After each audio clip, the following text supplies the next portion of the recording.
يعطيكم العافية صبايا وشباب، كيفكم؟ إن شاء الله الجميع يكون بخير. نحن بعدنا بدرس الإيتود دو فونكسيون، تحديدا بالإكزرسيس 4.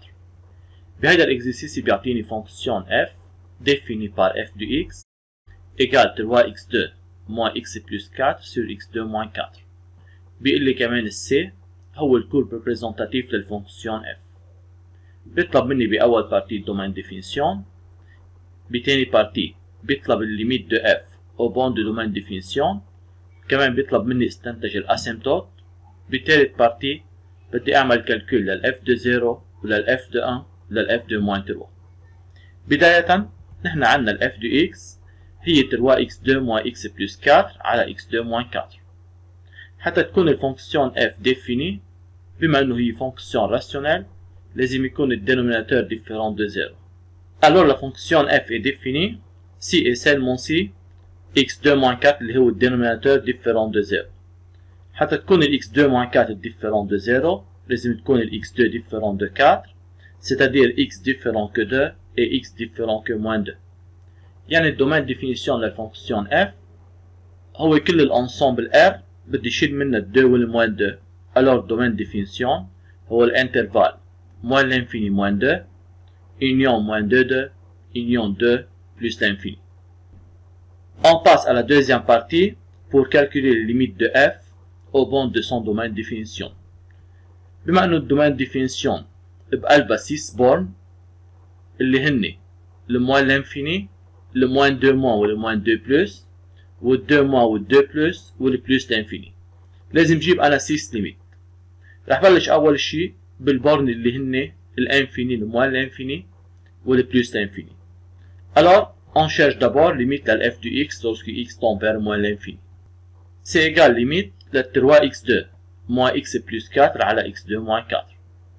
حتى جيب limite la fonction rationnelle بالانفيني، إن كان moins l'infini ولا plus l'infini، باخذ المونوم اللي عنده أعلى degré بالنيميراتور وبالدينوميراتور، بعمل simplification وبجيب الليميت. هون إذا عملت simplification بيطلع عندي égal 3، alors cette limite est égale à 3. Aussi limite à f de x lorsque x tend vers plus l'infini هو limite de 3x2 moins x plus 4 على x2 moins 4. De même aussi c'est une fonction rationnelle, alors sa limite en plus l'infini c'est égal la limite de mon nombre de haut degré. Alors c'est égal limite de 3x2 على x2, donc c'est égal 3. Comme limite de f de x lorsque x tend vers l'infini égale constante اللي هو 3، alors on dit que la droite d'équation y égale 3 est une asymptote horizontale. هيك نحن بنكون خلصنا من البورن اللي هن le moins l'infini و le plus l'infini. رح ننتقل على البورن اللي هن moins 2 moins و moins 2 plus. حتى اجيب الليميت لل f de x lorsque x tend vers moins 2 moins par exemple، بحط محل ال x moins 2.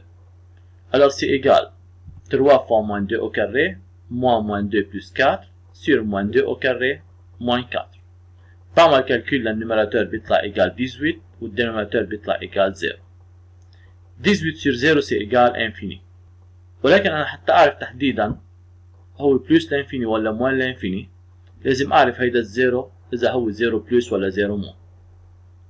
هيدا الزيرو جاي من ال x2 moins 4 lorsqu'on met à la place du x moins 2.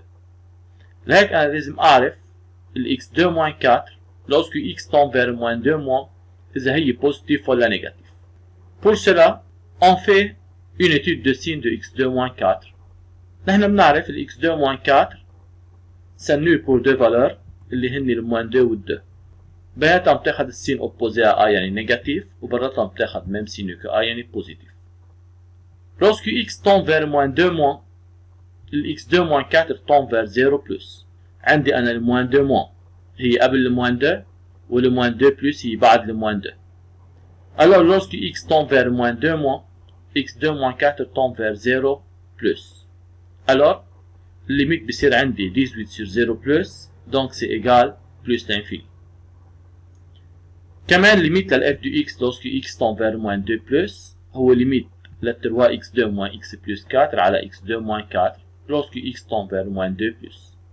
حتى اجيب هيدا الليميت بحط محل ال x moins 2 بيطلع c'est égal 18 sur 0. نمبر يصير 0 كمان انفيني. حتى اعرف اذا هو بلس لانفيني ولا موان لانفيني بدي اعرف هيدا الزيرو اذا هو 0 بلس ولا 0 موان.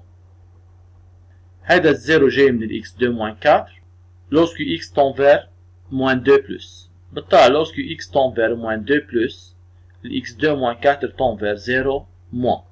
بيطلع الليميت ايجال 18 sur 0 moins donc c'est égal moins l'infini. هيك نحن بنكون جبنا الليميت. جرافيكمون بما انه الليميت للf du x lorsque x tend vers une constante égale infini بتعني ال x égale moins 2 est une asymptote verticale.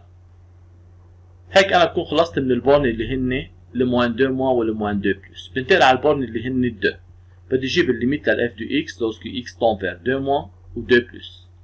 lorsque x tend vers 2 moins حتى اجيب الليميت بحط محل ال x 2. بيطلع سي ايجال 3 fois 2 au carré moins 2 plus 4 على 2 au carré moins 4. Donc c'est égal 14 sur 0. De même aussi nombre sur 0 c'est égal infini. حتى أعرف إذا plus l'infini ولا moins l'infini بدي أشوف ال x2 moins 4 tend vers 0 plus ولا 0 moins lorsque x tend vers 2 moins. لهيك أنا بعمل تابلو دو سين لل x2 moins 4. تابلو دو سين لل x2 moins 4 شفناه قبل.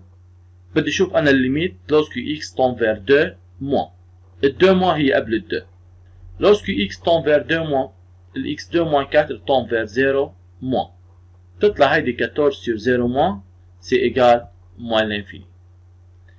نفس الشيء ليميت للf du x lorsque x tend vers 2 plus. بحط محل ال x2 بالاكسبريسيون تبعت الf du x بيطلع عندي c'est égal 14 sur 0. lorsque x tend vers 2 plus ال x2 moins 4 tend vers 0 plus.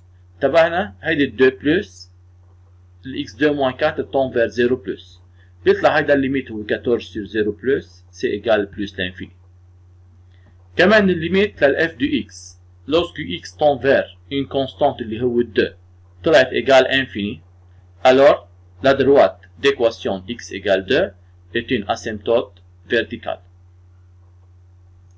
Troisièmement بيطلب مني ال f de 0. حتى اجيب ال f de 0 on met à la place de x0 dans l'expression de f. وبعمل calcul بيطلع c'est égal 4 sur moins 4 donc c'est égal moins 1. De même aussi, il demande f de 1.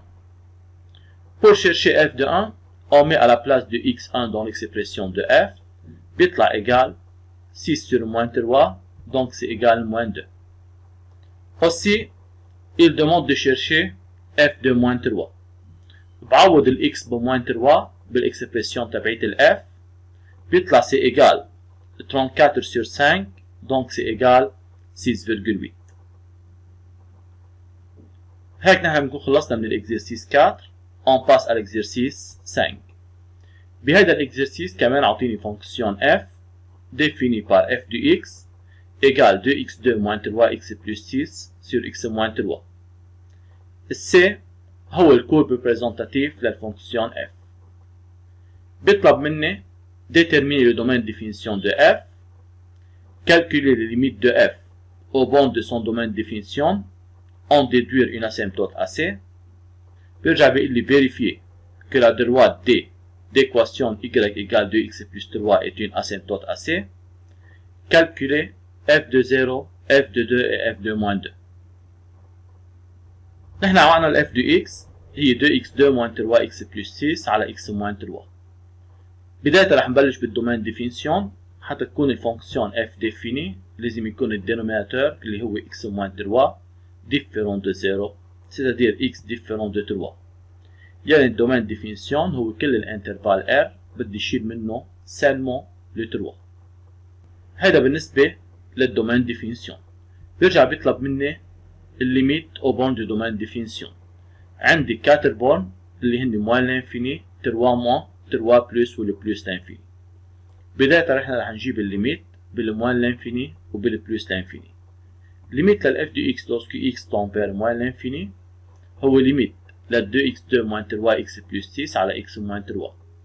Comme c'est une fonction rationnelle باخد المونوم اللي عنده أعلى degré بالنوميراتور وبالدينوميراتور وبعمل simplification. بيطلع c'est égal ليميت لل 2x2 على x بعمل simplification et c'est égal ليميت لل 2x. lorsque x tend vers moins l'infini, 2x tend vers moins l'infini. Aussi, on cherche limite la f de x lorsque x tend vers plus l'infini. De même, comme c'est une fonction rationnelle, الليميت لها بيطلع الليميت للمونوم اللي عنده أعلى ديجري بالنيميراتور على المونوم اللي عنده أعلى ديجري بالدينوميناتور. بعمل simplification بيطلع c'est égal limite la 2x lorsque x tend vers plus l'infini c'est égal plus l'infini. بلاحظ الليميت للf de x بالانفيني عم يطلع عندي انفيني.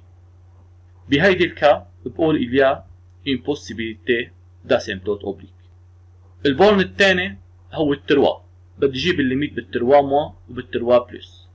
الليميت للاف دو اكس لوسكو اكس تون فير تروا موان هو ليميت ل 2x2 موان تروا اكس بلس 6 على اكس موان تروا وبحط محل الاكس تروا. بعمل كالكول بيطلع سي ايجال 15 sur 0. نمبر sur 0 ايجال انفيني. حتى اعرف اذا بلس لانفيني ولا موان لانفيني بدي اعرف هيدي الزيرو هي 0 بلس ولا 0 موان. حتى اعرف اذا هي 0 بلس ولا 0 موان بدي اعرف الاكس موان 3 lorsque x tend vers 3 موان هي بوزيتيف ولا نيجاتيف.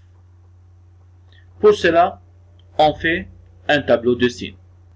الx moins 3 s'annule pour x égale 3 قبلها négatif وبعدها positif. Alors lorsque x tend vers 3 moins الx moins 3 tend vers 0 moins. يعني هي تطلع 15 sur 0 moins c'est égal moins l'infini. أو بشكل تاني lorsque x tend vers 3 moins c'est-à-dire x est plus petit que 3. X est plus petit que 3 alors x moins 3 négatif. Négatif ou tend vers 0 معناتها هي tend vers 0 moins. On cherche aussi limite la f de x lorsque x tend vers 3 plus. C'est égal limite la 2x2 moins 3x plus 6 على x moins 3 وبعوض ال x ب 3.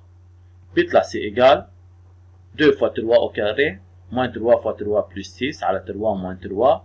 بعمل له calcul بيطلع égal 15 sur 0. Lorsque x tend vers 3 plus بلاحظ أنا ال x moins 3 tend vers 0 plus. بما أنه هي tend vers 0 plus بيطلع عندي الليميت هو 15 sur 0 plus c'est égal plus l'infini.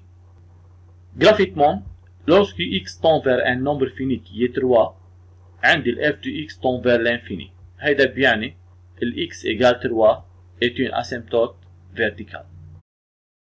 بتاني بارتي نحن جبنا الليميت au bon du domaine définition واستنتجنا انه عندنا asymptote واحد. بتالت بارتي بيعطيني الدروات d'équation y égale 2x plus 3 باللي برهن انه هيدي الدروات هي asymptote. Premièrement, c'est une droite oblique. L'équation تبع ax plus b avec a et b différents de 0 alors c'est une droite oblique. معناتها لازم برهن ان هيدي الدروات انه هي asymptote oblique. حتى بان انه هي asymptote oblique لازم نجيب الليميت لل f de x moins y lorsque x tend vers l'infini وهيدا الليميت لازم يطلع égal 0. بداية انا رح جيب ال f de x moins y. f de x moins y c'est égal 2x2 moins 3x plus 6 على x moins 3 اللي هي f de x moins ال y هي 2x plus 3. حتى كمل كالكول بجيب ميم دينوميناتور بضرب فوق وتحت ب x moins 3. بصير عندي 2x2 moins 3x plus 6 moins x moins 3 facteur 2x plus 3 les tout sur x moins 3. بعمل développement وبشيل البارونتيز بيطلع سي ايجال 15 sur x moins 3. هيدا ال f de x moins y. نحن قلنا حتى تكون الدروات دي هي asymptote oblique لازم يكون الليميت لل f de x moins y lorsque x tend vers l'infini égale 0.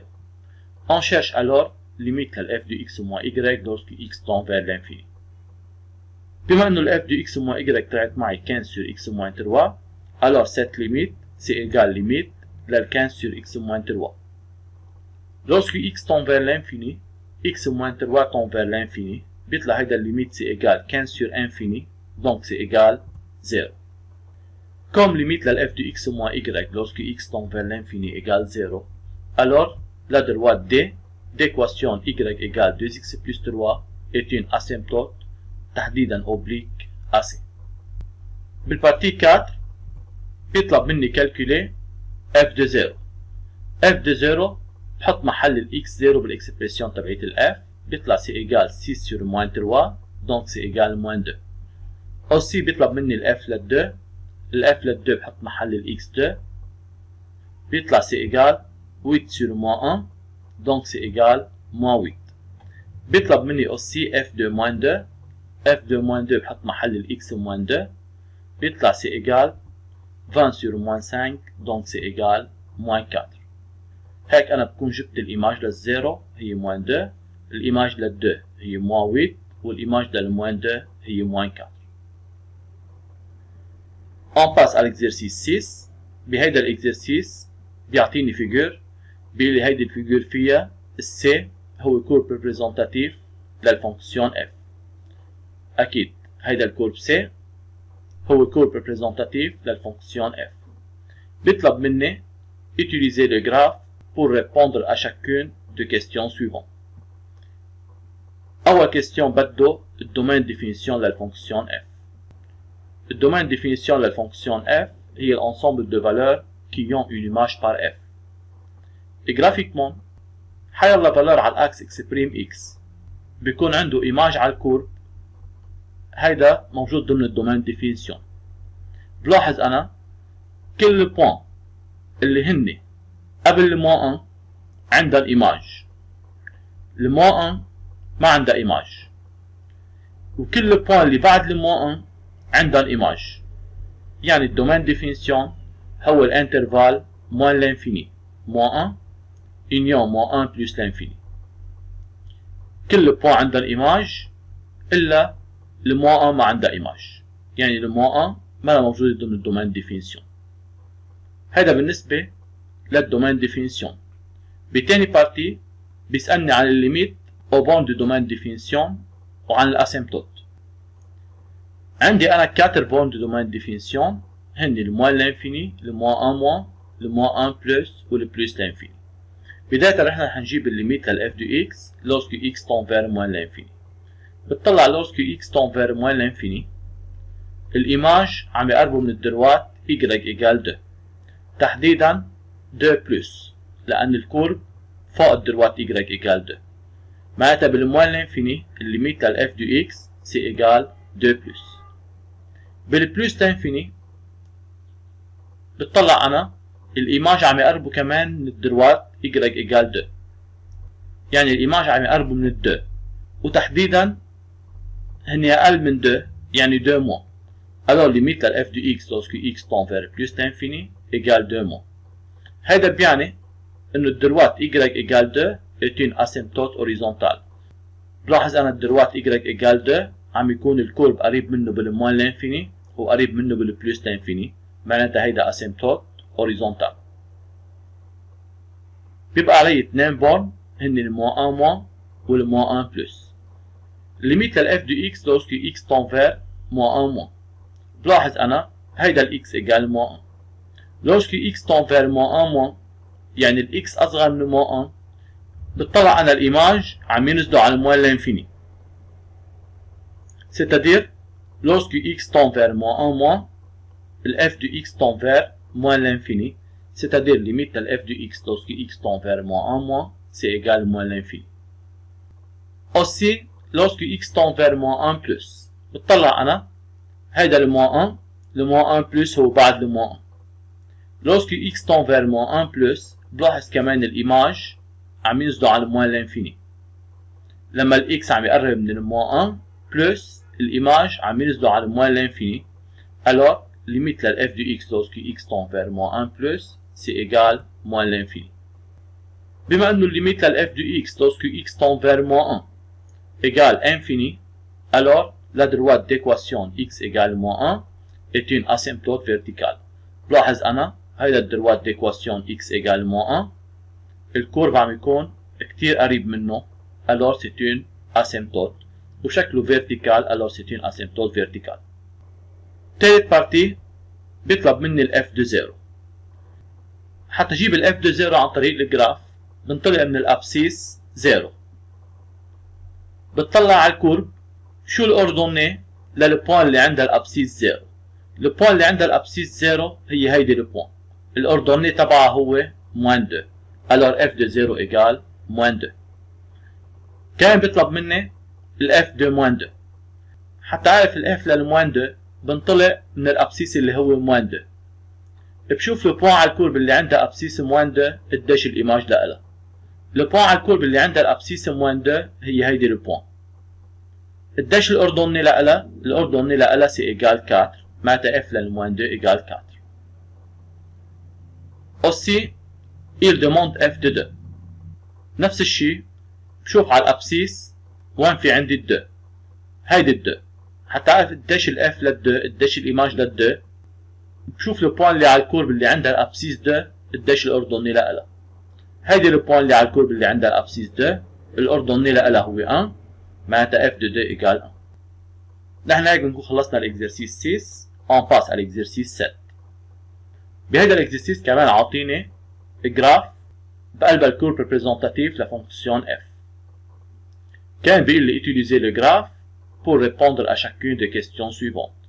بده الدومين ديفينيسيون، بده الليميت للفونكسيون au borne de son domaine définition مع الاسيمبتوت، وبده ال f de 0 ال f de moins 3 ال f لل 2 وال f لل 5. بداية الدومين ديفينيسيون. حتى اجيب الدومين ديفينيسيون بدي اشوف الانسامبل دو فالور qui ont une image par f.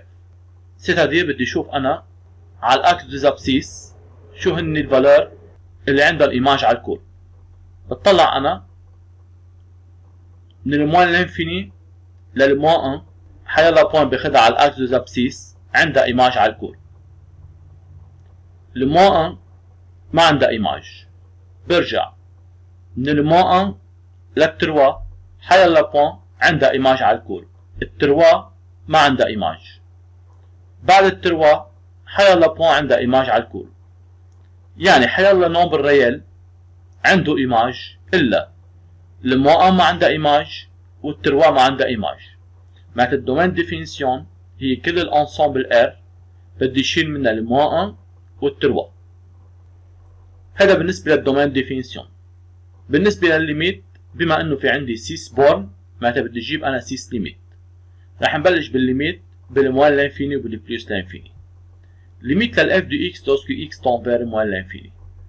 بلاحظ انا lorsque x tend vers moins l'infini الايماج عم يكونوا قريبين من ال 1 وتحديدا هن اصغر من 1، يعني ليميت لل f de x lorsque x tend vers moins l'infini c'est égal 1 moins. ليميت لل f de x lorsque x tend vers plus l'infini. بلاحظ انا lorsque x tend vers plus l'infini الايماج عم يقربوا كمان من ال 1 ولكن هون هن فوق ال 1 معناتها الليميت لل f de x هو 1 بلس بالبلس لانفيني. جرافيكمون بما انه الليميت لل f de x lorsque x tend vers l'infini égale 1 هيدا بيعني الدروات y égale 1 est une asymptote horizontale. بنلاحظ هيدا الدروات y égale 1 الكورب عم يقرب منه بالموان لانفيني والكورب عم يقرب منه بالبلس لانفيني. alors c'est une asymptote horizontale. هيك نحن بنكون خلصنا اول 2 بورن اللي هن الموان لانفيني والبلس لانفيني. بنتقل على البورن اللي هن موان 1 موان والموان 1 بلس. بدي اجيب الليميت لل f de x lorsque x tend vers موان 1 موان. بلاحظ انا هيدي ال x égale موان 1 lorsque x tend vers موان 1 موان يعني هي قبل الموان 1 الايماج عم ينزلوا على الموان لانفيني c'est-à-dire limite لل f de x lorsque x tend vers موان 1 موان c'est égal موان لانفيني. aussi limite لل f de x lorsque x tend vers moins 1 plus. كمان هيدي ال x égale moins 1 le moins 1 plus هو بعد le moins 1 lorsque x tend vers moins 1 plus بلاحظ ان الايماج عم يطلعوا على بلس لانفيني معناتها هيدا الليميت بيساوي بلس لانفيني. جرافيكمون بما انه الليميت لل f de x lorsque x tend vers moins 1 égale infini alors on dit que la droite d'équation x égale moins 1 est une asymptote verticale. بلاحظ أنا هيدا الدروات x égale moins 1 هو asymptote verticale. الكورب عم يكون قريب منه. ننتقل على البورن اللي هو 3 عندي 3 moins 3 بلس. الليميت لل f de x lorsque x tend vers 3 moins. هيدا x égale 3 3 moins هي قبل 3 lorsque x tend vers 3 moins الإيماج tend vers moins l'infini يعني f de x tend vers moins l'infini. Aussi, lorsque x tend vers 3 plus, 3 plus y بعد 3, lorsque x tend vers 3 plus, le f de x tend vers plus l'infini. Graphiquement, بما أنه le limite de f de x lorsque x tend vers un nombre fini qui est 3 égale infini, alors la droite d'équation x égale 3 est une asymptote verticale. هيدا الدروات d'équation x égale 3 بلاحظ انه هو asymptote لأن الكورب عم يقرب منه بهيدي البارتي وكمان عم يقرب منه بهيدي البارتي. هيك نحن بنكون جبنا الاسيمتوت. ننتقل على البارتي 3. بالبارتي 3 بده الاف دو 0. حتى جيب الاف دو 0 يعني الايماج للزيرو بنطلع من الابسيس 0. بشوف على الكورب شو الاوردوني للبوان اللي عندها الابسيس 0. هيدا الابسيس 0، هيدي البوان اللي عندها الابسيس 0 الاوردوني تبعها هو 2. alors f de 0 égale 2. Aussi pour chercher f de moins 3 بنطلق من الابسيس اللي هو moins 3. بشوف البوان اللي على الكورب اللي عندها الابسيس moins 3 شو الاوردوني لها. هيدي البوان اللي على الكورب اللي عندها الابسيس moins 3 بما انه هي موجوده على الاكس x بريم x معناتها الاوردوني تبعها هو 0. alors f de moins 3 égale 0. بعد ال f de moins 3 بيطلب مني ال f de 2. كمان بنطلق من الابسيس 2 بشوف البوان اللي على الكورب اللي عندها الابسيس 2 قديش الاوردوني لها. هي ذاتها البوان اللي على الكورب عندها ابسيس 2 بما انه هي على الاكس x بريم x معناتها الاوردوني تبعها 0. c'est-à-dire f de 2 égale 0. aussi il demande f de 5. بشوف انا كمان على الاكس دو ابسيس وين الابسيس 5. هذا الابسيس 5 على الكورب بشوف البوان اللي عندها ابسيس 5 شو الاوردوني لها. على الكورب هيدي البوان اللي عندها الابسيس 5 الاوردوني لها هو 2 معناتها f de 5 égale 2. هيك نحن بنكون خلصنا هيدا الاكزرسيس ومعه بنكون خلصنا الاكزرسيس اللي بدنا نعملها لليوم. Merci pour votre attention.